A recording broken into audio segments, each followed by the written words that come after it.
বাবা বসেন এখানে। বৌমা আমার কোন জায়গায় নিয়ে আসলা? বাবা আমি আপনাকে হসপিটালে নিয়ে এসেছি, আর আপনি যেখানে বসে আছেন এটা হচ্ছে হসপিটালের বারান্দা।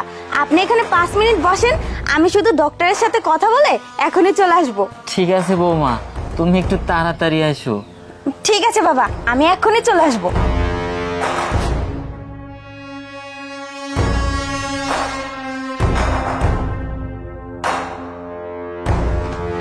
আরে তোমার আসতে আজকে এত লেট হলো কেন? আর বলো না, ওই যে আমার শ্বশুর বুড়োটা আছে না, ওনার জন্য আমি কোথাও যেতে পারি না। কোনো রকম ওনাকে পটিয়ে পাটিয়ে তোমার কাছে চলে এসেছি, আর এই যে দেখো টাকাও নিয়ে এসেছি। আচ্ছা ভালো করছো, তাড়াতাড়ি আসছো। ও টাকা তো নিয়ে আসছো নাকি? শোনো, আমরা এখানে দেরি না করে চলো এখান থেকে চলে যাই। হ্যাঁ হ্যাঁ ঠিক আছে চলো।